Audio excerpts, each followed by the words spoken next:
اور اس بوڑھی عورت کو بھی اپنے منہ میں چبانے کے بعد اس گوشت کو نرم کیا اور پھر اس کے منہ میں ڈالا، اور اس کو جب رجا کے کھا لیا تو اس کے بعد بڑی احترام اور محبت سے اس قصاب نے اس بوڑھی عورت کو وہاں پر اپنی اس کی جگہ پہ رکھا۔ تو اس نے اس کو کہا کہ میرے پاس کان کرو، اس بوڑھی عورت نے اپنے بیٹے کو کہا کہ میرے پاس کان کرو۔ اس نے جب کان کیا تو اس نے اس کے کان میں اس بوڑھی عورت نے سرگوشی کی۔ حضرت موسیٰ علیہ السلام یہ سارا واقعہ دیکھ رہے تھے۔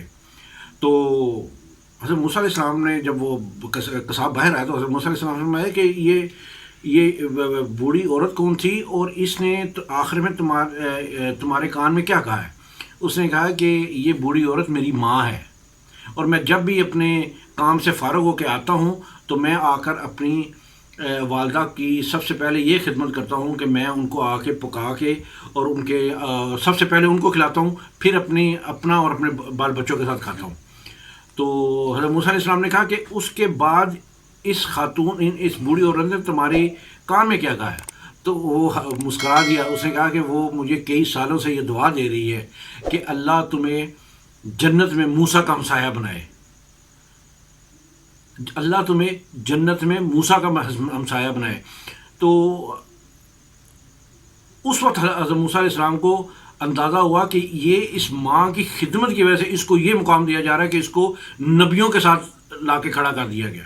اسی طرح ایک اور واقعہ آپ کو پتہ ہے کہ حضرت اویس قرنی بہت بڑے بزرگ گزرے ہیں، سید التابعین ہیں۔ تابعین تابعی اس کو کہتے ہیں جس نے ایمان کی حالت میں کسی صحابی کو دیکھا ہو، اور صحابی اس کو کہتے ہیں جس نے ایمان کی حالت میں محمد رسول اللہ صلی اللہ علیہ وسلم کو دیکھا ہو۔ تو ان کو سید التابعین کہا جاتا ہے اویس قرنی کو۔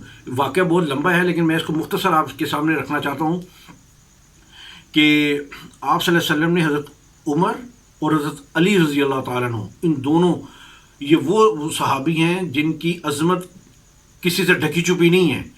اگر کہتے ہیں کہ اگر اویس قرنی جیسے ہزاروں بھی ہوں تو ان پہ قربان کیے جا سکتے ہیں، لیکن اویس قرنی کے پاس محمد رسول اللہ صلی اللہ علیہ وسلم نے کیوں ان دونوں صحابیوں کو کہا کہ آپ نے یہ میرا کرتا ان کو دینا ہے اور ان سے میری امت کے لیے دعا کروانی ہے؟ وہ اس لیے کہ انہوں نے اپنی ماں کی، صحابہ نے پوچھا کہ یا رسول اللہ علیہ وسلم یہ کیسے آپ کیسے ارشاد فرما رہے؟ تو آپ صلی اللہ علیہ وسلم نے فرمایا کہ اس نے ایسی اپنی والدہ کی خدمت کی ہے کہ اللہ اس کی اس خدمت سے راضی ہو گئے ہیں، اور وہ جب بھی ہاتھ اٹھاتا ہے اللہ کی بارگاہ میں تو اللہ اس کے ہاتھ کو خالی نہیں لٹاتا۔ تو میری اس کے لیے امت کی بخشش کے لیے اویس قرنی سے تم نے دعا ضرور کروانی ہے، تم دونوں نے۔ تو کہتے ہیں کہ کافی وقت گزر گیا، قصہ میں مختصر کر رہا ہوں، تو کافی وقت گزر گیا تو حضرت اپنا عمر اور حضرت علی ان کے پاس گئے، اور ان کو وہ جب آپ صلی اللہ علیہ وسلم کا جبہ مبارک دیا۔ عاشق رسول اتنے بڑے تھے کہ جنگ خندق میں جب آپ صلی اللہ علیہ وسلم کے 2 دندان مبارک شہید ہوئے تو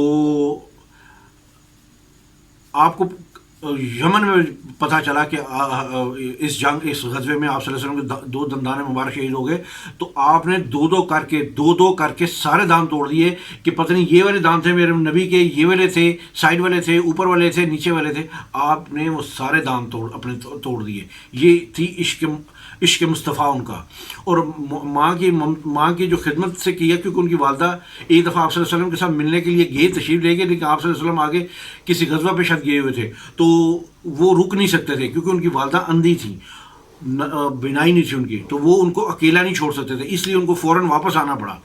تو جب ان کو جبہ دیا گیا تو وہ جبہ لے کر ایک سائڈ پہ چلے گئے، اور سائڈ پہ دے کے اس طرح اس جبے کو اپنے ہاتھ میں رکھ کے دعا کرنی شروع کر دی۔ کافی دیر ہو گئی تو حضرت انہوں نے حضرت عمر اور حضرت علی رضی اللہ عنہ نے سمجھا کہ یہ پتہ نہیں کیوں نہیں پہنے، کیا معاملہ ہے، تو وہ قریب چلے گئے۔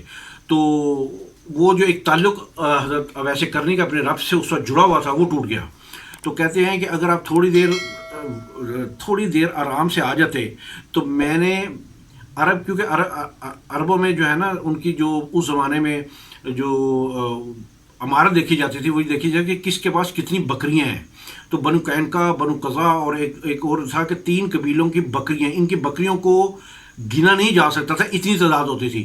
تو ان بکریوں کے بالوں کے برابر میں نے اپنے رب سے محمد رسول اللہ صلی اللہ علیہ وسلم کی اپنا امت کی شفاعت کروا لی تھی. اور میں نے اللہ سے یہ گزارش کر رہا تھا کہ یا اللہ میں یہ کرتا اس وقت تک نہیں پہنوں گا جب تک کہ مجھے جو آپ صلی اللہ علیہ وسلم نے مجھ سے دعا کروائی ہے وہ قبول نہ ہو جائے. تو اللہ تعالیٰ ایک حکمت کے ساتھ میرے ساتھ اس طرح وہ کر رہے تھے. اگر تھوڑا دیر ہو جاتی تو ہو سکتا میں اور اپنے نبی صلی اللہ علیہ وسلم کی اپنا اس کے لیے کروا دیتا، امت کے لیے بخشش کروا دیتا. پھر کہتے ہیں کہ قیامت والے دن جب، اب ایسے کرنے کی یہ میں بات بتا رہا ہوں، ایک قیامت والے دن جب لوگوں کے ساتھ اب ایسے کرنے بھی جنت کی طرف جا رہے ہوں گے تو اللہ تعالیٰ فرمائیں گے کہ اویس کو روک لو. تو وہ ایک دم گھبرا جائیں گے، وہ کہیں گے یا اللہ مجھ سے کیا غلطی ہے. تو انہوں نے کہا کہ آج تم نے اپنی ماں کی ایسی خدمت کی ہے کہ تم نے مجھے خوش کر دیا ہے. تو آج یہ پیچھے مڑ کے دیکھو. وہ پیچھے مڑ کے دیکھیں گے تو وہاں پر نا جہنمی وہ لوگ جن پر جہنم واجب ہو چکی ہوگی اور ان کو اپنا جہنم میں پھینکا جانے کے لیے تیار ہوں گے. تو اللہ تعالیٰ کہیں گے کہ ان کے اوپر جس بندے پر تم انگلی رکھتے چلے جاؤ گے، جس طرف تمہاری انگلی اٹھتی چلی جائے گی، ہم اس کو جہنم سے خلاصی دے دیں گے. یہ ویسے کرنے کا مقام تھا، یہ وہ مقام ہے ان کو اپنی والدہ کی خدمت کے بدلے میں اللہ نے دیا ہے. حالانکہ وہ صحابی نہیں ہے.